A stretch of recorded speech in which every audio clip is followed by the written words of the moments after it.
This is the Bartholomew Town Podcast. Hi, everyone. Welcome in to another edition of the Bartholomew Town Podcast. I'm your host, Bill Bartholomew. On today's episode, I sit down with NBC10's Lynzi Deluccia.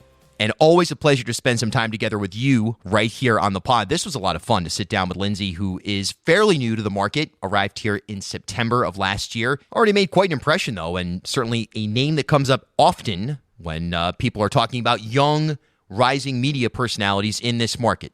Not only is she a rising media superstar in the southern New England region, she is also a fitness instructor, so to speak, a spin instructor at Cycle Bar in Providence. So like me, a fellow multi-hat-wearing creative person trying to find their way in the big bad city of Providence, Rhode Island, in the southern New England media market and beyond. So this is a lot of fun. Stand by. Coming up in a matter of moments, Lynzi, great name, Lynzi, Lynzi Deluccia, coming up here on Bartholomew Town. Support for the Bartholomew Town podcast comes from Newport Vineyards. Here's Executive Chef Andy Teixeira. You know, the way we, built our culinary philosophy on farm to table and 100% scratch.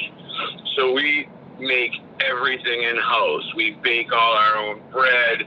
We cure all our own meats. We butcher animals, and we only source from farmers that we know personally. There's no frozen, anything. We make everything in-house the old way, dealing directly with the producer. All local as far as produce goes, within 100 miles of the vineyard. We do branch out to North Carolina for some of our beef and pork, but it was still farms that I personally went down and toured and met the farmers and spent a couple of days there seeing their production so I could, be comfortable with the product they were sending us. Discover more at newportvineyards.com. You were in the tri-state, not the tri-state, I guess, well, but the capital state, the capital city, capital district, or whatever of New York. So yes. That's a smaller market than we are. Is that a little bit? Yeah. So it changes every year, but Albany, I think, was around a 59, market number 59, and here I think we're now around a number 54. So they're very similar, which was really nice to come to. It was a little bit of a jump, which was great, and coming into something that wasn't so foreign was also really nice. Sure. Yeah. Do you feel like instantly embraced by Rhode Islanders? Yes, that's the one thing that I, people ask me from my old market, what's different about there? And it's just the fact that Rhode Islanders love Rhode Island, and that's so refreshing. Yeah. It's so nice to come into viewers stopping you. And a lot of times I would have viewers stop me during a live shot for not so good reasons. And that's just really? kind of, that's what you get in this business Yeah, sometimes. sure. And you have to take the good with the bad. But here, immediately coming in, I had viewers, not interrupting us during live shots, but just catching us before we went on and saying, how much they loved what we were doing and just how much they were appreciative of what we were sharing in the state and how much they loved living here. So it was really nice to see and to come into. That's fun. I mean, you expect, I think, or I would expect, Channel 10 being what it is. And I've talked about this in the podcast, no disrespect to the other networks, but it's a beast of a brand. Difficult for anyone else to compete with that in this market on a television platform, for sure. They are making some inroads to WPRI. They have some interesting strategies with the young political reporters. And the I-Team's got 1 million people in it. Pardon me, I-Team. The Target, excuse me. Cherikani's rolling his eyes right now. Target 12 has got 12 people on it now. So they're doing some branding. But it comes back to 10 here as the standard bearer. It just will.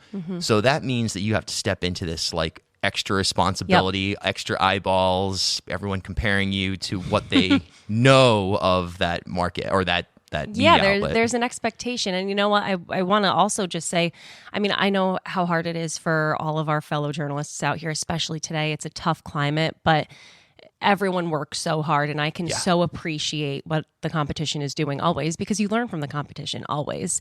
And you make friends with them out in the field. We're all one and the same. But honestly, coming into such a legacy station was such an honor. There were never openings at JAR, and when there was, I had to jump on it.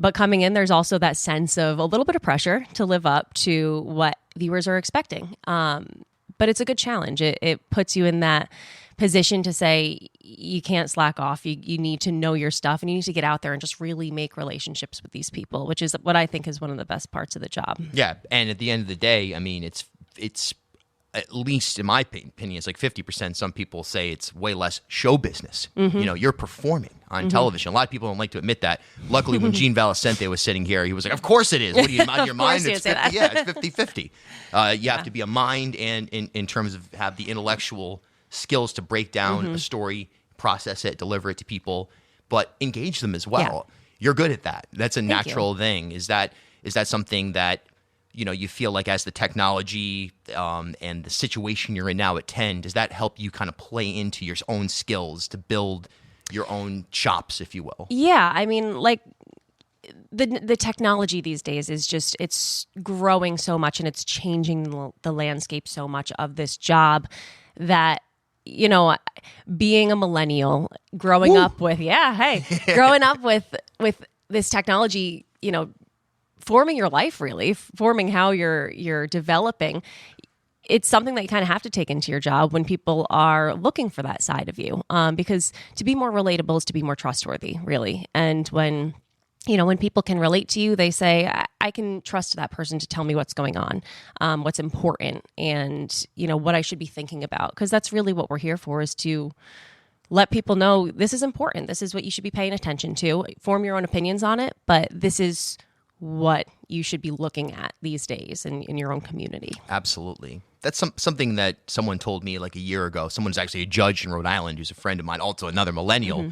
I just gave away who he is probably. But when we were talking about this stuff, he was like, the goal should be one thing, and that's trust. You know, if you look at the people who succeed, not only locally, but nationally, but particularly in this market, it is so much about trust and building that relationship where it's like, okay, you know, you turn on the news and it's Allison Bologna giving you information, so you therefore are going to naturally process it in a certain way, just psychologically. I don't know how you do that other than just be hitting it hard consistently and never doing anything outlandish on air. And, you know, I mean, it's tough because people see us a lot of the times as talking heads, right? So many times they have this perception of us and they come up to us in public, and sometimes it's an automatic attack. Sometimes it's an automatic, you know, thought of who we are. But once you give that person the time of day to really let them know that you care and that you want to hear what they have to say, they know that you're a real person too. And that's what is so important. I know, that's the humanization of it. Yeah, exactly. Politicians too. Yep. You know what I mean? Yep. I see things on Twitter. I'm thinking to myself like, wow, like, you know, you may disagree with X representatives' positions to the extreme. But, I mean, have you ever talked to this person? Right. I mean, they're a funny guy. They're a funny person. What sports whatever. Team do they like? What's their favorite show? You know, you could have so much more in common with a person than you think. Right. And in this day, what's fascinating is I'm finding that, and just kind of going off a different track, but there are interesting overlaps of interests that are atypical of the national, you know, policy divide, just because of the structure of power here in Rhode Island. We have this institutional Democrats kind of situation. And then you have challengers from both the left, the right, independents. You've got people like Ken Block. You've got people like Mike Chippendale. You've got people like these Rhode Island political co-op members, the progressive Democrats and the Reform Caucus. It's like all these different factions pushing back against, you know, the institution. And you would think that that would lead to this notion of cooperation. It's almost like when the aliens come and all of a sudden all the nations, you know, combine powers to I mean, it's not that extreme. That it's not that bad. You know, I mean, it's not the world's not going to get blown up. But the idea is that, like, you would think Rhode Island would embrace their community more. I mean, but you're saying you have a great connection with people who come up. They're not afraid to engage you. No, people are definitely not afraid to come up to us either way. You know what I mean? And everyone has their own opinions, and that is more than welcome. I mean, but I also want people to know that every one of us out there, from whether it's myself or my colleagues with 10 or anyone else with 12 or with 6, we're all just out there trying to do a job and trying to help. You're always going to have a bad apple in any industry, so of course there's going to be people who don't have that intention, but the vast majority of us are out there just trying to be part of the community and trying to inform people and just help, that's every day you go out there and you think, all right, what's my main goal today? To help people out in this community and to let them know that I'm one of them, because that's also what people don't think when they see us. But it's important to remember.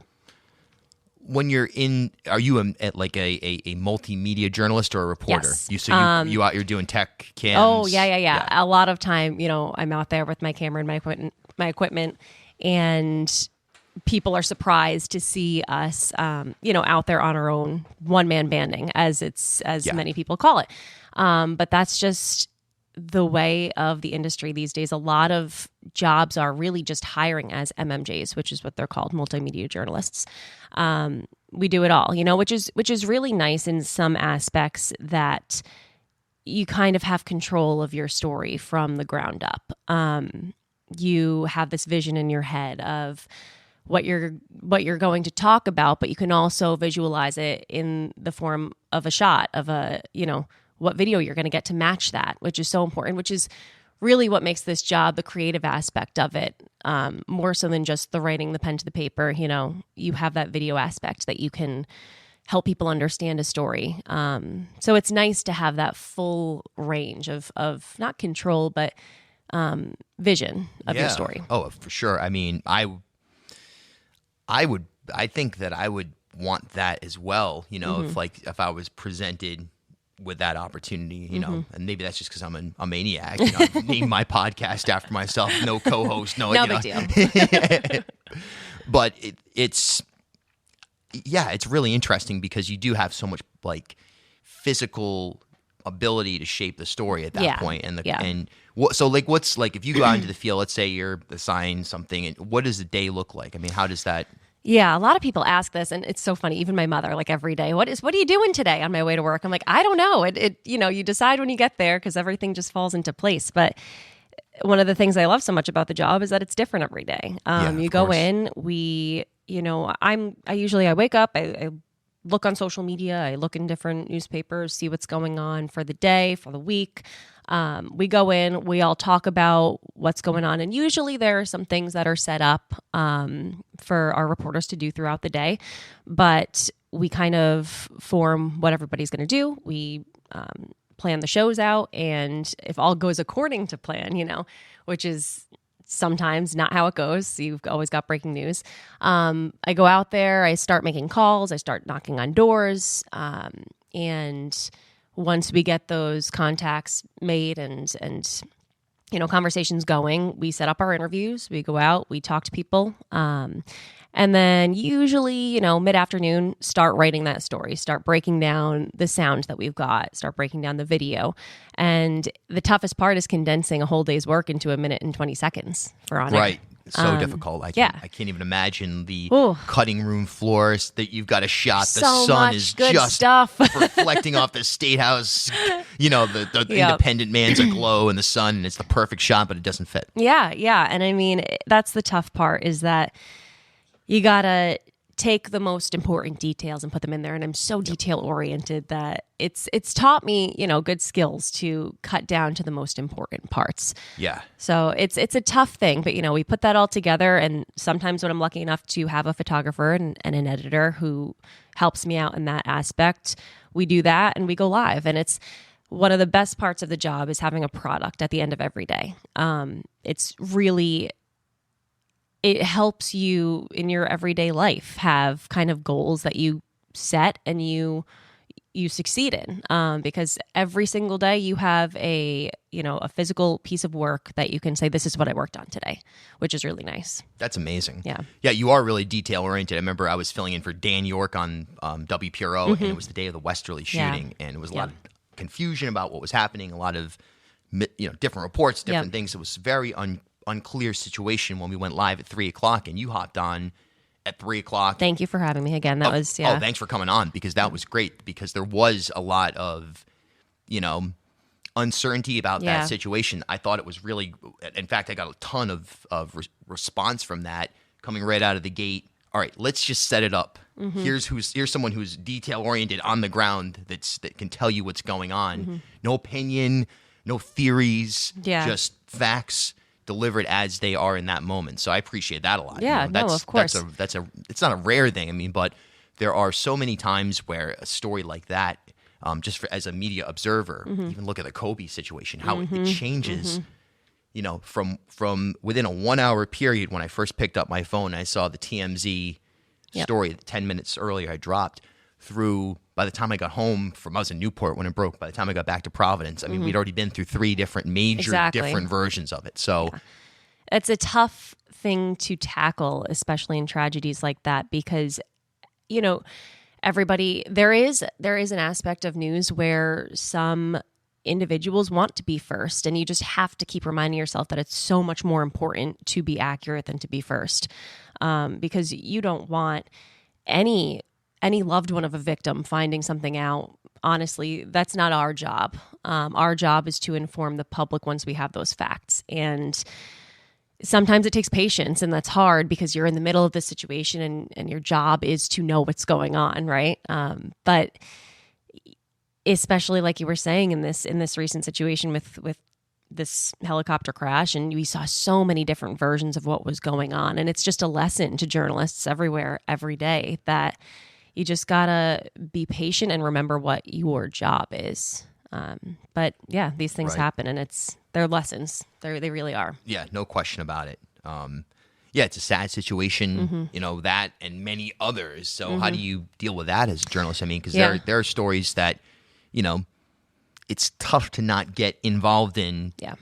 It's almost less authentic to not get involved in it and to be like an automaton while covering it if you don't have any kind of human emotion. So how do you balance that? Yeah, I mean, it's tough to be out on the story that day, and you find yourself really desensitized to a lot, because you have to kind of, to do your job, you have to think about what your goal is and not really think about the emotional aspect of it. Some part of you, there is some part that I think is very important, that you have to remember that there are loved ones of victims in these situations, and you have to be sensitive to that. But there are definitely some days that I'll go home after covering a story like that, and it's tough to really decompress because it all kind of hits you at the end of that day. But it's every time you learn something from covering something like this, and you have to really let it not make you less of a human being and an emotional individual, because it can really harden some people. But you have feelings, you have emotions, and that's normal, you know? I think you would expect people, viewers, listeners, whatever, to want that. You know what I mean? Imagine in the age of AI, if you had essentially a robot delivering the news. Right, you don't want that, I mean, it could probably process, I'm sure even now, but certainly in like 10 years, let's say, there will be AI that probably can, through a network of cameras, other information gathering sources, process, fact check, and report accurate international or universal, I guess, depending on how far out we go, stories in like instantly. And maybe it's already logged in our brain. I mean, there's a chip that just goes boom, and that's scary because I always feel like musicians, artists, journalists, in some cases clergy, in some cases philosophers, professors, they have this mirror that is like the essential thing to keep us human. Yes. I mean, yes, medicine, technology, that's there too. It's as important, education, et cetera. Education shines that mirror as well. But so you have like this big job in the grand scheme of things. Like when we look at like the Big Bang Theory and it all fizzles out, there's Lynzi, shining the mirror every day. Hey, there are really some of the relationships that I've built in this job. Some of the best and closest relationships have come from such tragic stories, because you have to put yourself in these people's shoes, and you can't, sometimes we do have to go and door knock someone who's had a loved one lost in such a horrible and tragic way. And I don't blame them in the least if they think I'm the most horrible person in the world at that moment, but just making them see that you have just a little bit at least of a feeling for what they are feeling at that time, and that you too have gone through similar situations and you are human is so, so, so important. And I still keep in touch with some of these people to this day. Really? Some of the subjects of your stories? Oh, yeah. Wow. Wow. Because you form such a bond with these people because you have to show them your personal side, you know? And it's all real. These stories hit really hard sometimes. And, it's just important to form those relationships, and it all comes back to trust, really. Yeah. Do you think you're going to be in Rhode Island for a while? What a question. I mean, is Sinclair listening right now? I know, right? Yeah. On the spot. No, I really hope so. I love it here. It's been home for a little bit because my fiance grew up here, and so we have family here, and we're very happy here. It's just a great place to live. It's not far from my family, so that's also very nice. So we hope to be here for a while. Take Route 90, the Mass Pike across. Yeah, yeah. That's to our old stomping grounds in Albany. My family is from the tri-state area in Poughkeepsie, New York. Oh yeah, yeah. So it's not, it's a great place to be, and I love the Northeast. We've thought about other places around the country, but the Northeast is home, and it's such a beautiful place to be. This is the Bartholomew Town Podcast. Hey everybody, between new episodes, after new episodes, before new episodes, perhaps even during new episodes, head over to Instagram at Bartholomew Town Podcast. It's where you'll find some behind the scenes photos, video analysis, all sorts of content, even the occasional illustration. I've got one up there of Speaker Mattiello right now, only at Instagram at Bartholomew Town Podcast. Let's talk about Cycle Bar. Yeah, your other life. I love that you Yes. have multiple lives that are all one thing at the same time. Gotta stay busy. Got to stay busy. Yeah. And I don't know, flex your creativity. Yeah, in absolutely. more ways than one. Yep. That's my thing now. I just got sick of doing one medium. And, Yeah. and you know what I mean. And I think that now I feel better doing different things because I'm doing different things. Yep. Do you feel that the Cycle Bar, and by the way, why don't you just set up, you instruct spin at... So Cycle Bar is a studio in downtown Providence. It's a spin studio, indoor cycling. I got involved with it actually through my colleague, Lynzi Deluccia. Who, Oh, yes. I know. Now I have to address this since I have a medium here. Yes, please. What similar names we have. I know, I'm aware. No, I am not her. She is not me. We are two different people. I adore Lynzi. We actually... Get well soon, too. Yeah, get well soon. We miss her so much at work. Broken foot or ankle, both, who knows. But she is a superstar. Funny, quick story, sidebar. Please. We started our careers at the same station. She was there... Like Bismarck or whatever it was? Alpena, Michigan. Gotcha. Tiny, tiny, tiny, tiny market 208 out of the 212 markets that we have in this country. She was there, and she left, I want to say, a few months before I got there. So I've encountered this before in my career where I went to a place and they thought that I was Lynzi Deluccia because we have very similar names. But no, it's funny. It's an honor to share such a similar name with someone. But it's been great, reconnecting with her. So she actually... she introduced me to some people at Cycle Bar. I started teaching spin last year, right around March. I got certified, and it was always it was a workout I always loved doing. I was an athlete growing up and Which sports? played softball my entire life. Really? Played Which basketball. position? I was a pitcher and an outfielder. Fast pitch? Yep. Oh, yeah. How's your shoulder? Good. It's my knees are way worse than my shoulder. Yeah. That's basketball? Both. I had surgery on a left knee back in senior year of high school. That landing leg. When Were you're you as pitching. tall as you are now when you were in high school? So were you like a 5? Had a growth spurt in middle school, so I think I've been like the same height for almost 10 years. Okay. Probably 10 years now. Yeah. So yeah, played sports all growing up, and when you stop playing sports and you don't really know what to do with yourself and you have to stay active, you have to get that energy out somehow. So I stopped in college and found, spinning to be just a really fun workout. I love the group exercises because it really just motivates you so much more than anything on your own.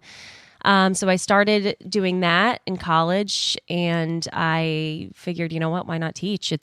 It's a great workout, and I love being able to connect with people and motivate other people. Nice side hustle as well. Hey, why Nothing not? wrong with that, yeah. Nothing wrong with that. Kidding me? So started doing that in Albany and then moved here, and it just kind of fell into place. The people at Cycle Bar are so wonderful. It's such a great community. And you have that, new place to really connect with people and become part of a community. And it's been awesome. It's been a lot of fun. Yeah, it looks fun on your Instagram when you post the crew after the people you've instructed. Like the post workout photo is always people love that post workout photo. I know I do. We look great. Exactly, but, right. Yeah, it's a good time. And we actually just had a charity ride that we raised $1,000 to go to Australia to the wildlife. Yeah. So that was awesome to be part of. I was kind of on a koala. I even thought if the zoo, let's say there was like a call, what the heck, Roger Williams Zoo. Hey, look, there's an overflow of, we just cannot we'll provide you with the mechanics to nurse and rehab wombat or a koala. I was totally ready to send him down to Loft. Yep, sign me up. We'll take care of it, and we'll get him back out in the wild as soon as possible. I mean, just seeing that was so heartbreaking, and it's hard from across the world to know how you can help, right? But just to be able to be part of something like that was really great, and that's really really cool. Yeah, it was fun. And the Cycle Bar's in the Providence Place Mall, right? Yeah, it's on the ground floor. It's next to the Old Navy, which is dangerous for me. But that's the most dangerous part about the mall, then? Absolutely. Got it, yeah. It's right over there, downtown Providence, which is a great area. You got a lot of walkers, and it's fun. It's right by the State House. You ever get a guest appearance, like Seth Magaziner? Nelly Gorbea. Hey, get Have on they ever in hopped there. on the bike? No? I haven't seen him in there, but I think it's not too far. Take a little walk down. Yeah. Last question. Yeah. WJAR moving into the future. This is something I've talked about even just yesterday with Brian Amaral of the Providence Journal, and I'm always wondering, not giving away details or whatever, but do you sense that there's going to be? I mean, we've seen Studio 10 rolled out, and that is certainly successful from the outside looking in. I have no idea what the numbers are, but it's the thought of more hyper-local content coming out of Channel 10, maybe in non-traditional platforms, maybe podcast. Do you think that kind of stuff is what we should expect from traditional news outlets that are delivering now primarily the newscasts and maybe a web version of that? Do you think there's more to come, and is WJR going to be a leader? I think that anything is possible in this business. It's so hard to predict because who would have thought 10 years ago that we would be, there are so many outlets streaming shows just via social media. And it's so important because that is where we see so many viewers is on our screens. I mean, that second screen used to be your computer, right? Now you're watching TV. You've got maybe a laptop out. You've got your tablet. You've got your phone. You're going through your phone when there's a commercial. So it's so important to keep that attention. And so, anything's possible. I think podcasting is such an awesome form of getting the word out there for anything, creativity, news. So I can definitely see outlets and WJAR has always been such a leader, which is why I was so happy to come here. So I can absolutely see, the brains at work over there. It's such a great thing about that place is that we have such an experienced crew, and we also have so many of us that have come in here who are, under that umbrella of millennials. Yeah, and so younger. That combination of brains at work, I mean, they can help us in so many ways. We try to help in different ways that, other generations wouldn't think about. So it's really just that combination of brains at work that I think will help kind of propel into the next few years, the next couple decades, who knows? Yeah, no question about it. I was lucky enough, maybe a year ago or something like that, RJ Heim invited me to watch the weekend newscast. He did a podcast on We Foreign a French Report. So he was like, come on, you can watch it. And there's no question. I've been in some music situations, certain festivals, certain moments, some sports situations, certain championship games or whatever, or certain significant games as a spectator, a referee, or a player, whatever it is. And you can feel the ether kind of going, something happened here. There's a magic that happened here. And when I stepped out on that Channel 10 set, you felt it. That was the same thing. I felt that at the WPRO studios as well, where when I opened the door, my life kind of changed a little bit. Mm-hmm. You know, you feel like, oh, wow, there's dust from something in here. It's special. There's something special. Yeah. I don't know how to articulate more than that. Yeah. So for me, Channel 10, that has that, all right, keep it moving. Yeah, absolutely. Always looking forward, always looking to be just a source to the community of not only news, but just happiness and just a trustworthy source of everything that they can look for. So I think it's well on its way to keep doing that. We've got a lot of people at work back there, and it is a special place, like you said, and it's a really special place to be. I'm really happy to be there. Thanks for coming to Rhode Island. Yeah. And by the way, it's Lynzi, not Lindsay. Yeah, Lynzi. It's very everyone. It's a little confusing, but that's okay. I'm glad they didn't make you. Actually, my wife was like, "Didn't you already have her on? 2 months ago?" I was like, "No." But do the whole explanation. I'm glad they weren't like, "All right, we're going to call you like." They didn't make me Kate change Johnson. my name. Yeah, exactly. I was surprised, but I'm very grateful for that. So that's awesome. Nice. As always, great to spend time together with you right here on the pod. Remember, new episodes every Tuesday and Friday on your preferred pod app or ripodcast.com. Until next time, I'm Bill Bartholomew. We'll talk soon. This is the Bartholomew Town Podcast. At HealthSource RI for Employers, we provide access to health insurance to more than 1,100 local businesses and nonprofits, and 96% of them renew through us every year. Maybe it's our choice of 19 different health plans, our 10 years of customizing solutions, or our one local team of dedicated experts helping employers find quality health insurance. See how our numbers stack up for you. Learn more at healthsourceri.com/employers.